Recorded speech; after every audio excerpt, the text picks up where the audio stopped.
ሉሌ ወይ የኔ ሉል ወይ የኔ ንግስት የጠፋክብኝ አለው እኮ የኔ ንግስት አልጠፋውም።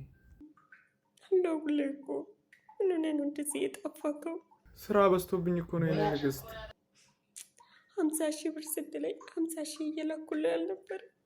የምን 50,000 ብር ነው የላክሽልኝ ደግሞ? 25,000 ስትለኝ 25,000 ብር እየላኩልህ አልነበረ? አንቺ ሰው ፊት አታዋርጅኝ፣ እሱን መልስልሻለሁ በቃ። እንዴ ሉሌ ወይ የኔ ንግስት ምን ሆነህ ነው እንደዚህ የጨከንክብኝ? አልጨከንኩብሽም እኮ የኔ ፍቅር፣ ስራ በዝቶብኝ ነው አልኩሽ አይደል እንዴ? ንግስቴ ነሽ ብለኸኝ ስምህን አልቀየርክም? ድሮም ስምሽ ንግስት አይደለ እንዴ? መቼ ነው እኔ እንደቀየርኩት? ንግስቴ ብለህ እኔም ሉሌ አላልኩ? የምን ልዑል ነው ደግሞ?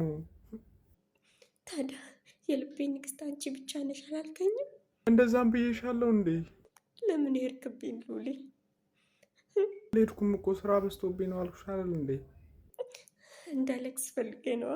የኔ ንግስት አታልቅሽ፣ አልቅሰሽ እንዳታስለቅሽኝ። የምር እኔ አላለቅስም። እንዳታለቅሽ፣ በራስ ጊዜ ትመጣለህ። ሲጀመር እኮ አልሄድኩም። እኔ ከአንቺ ተለይቼ መኖር አልችልም። ደሞዜ ስደርስ ትደውልልኛለህ። አዎ እሱማ ያኔማ እደውልልሻለሁ።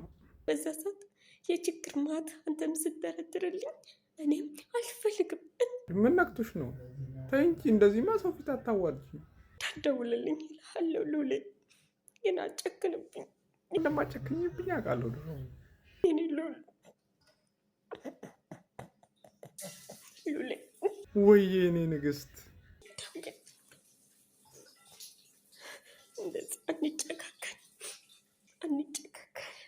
የምር እኔ ባንቺ አልጨክንም የኔ ፍቅር። እንዴት አድርጌ ነው የሚጨክነው? ምን የሚጨክን አንጀት አለኝ ባንቺ?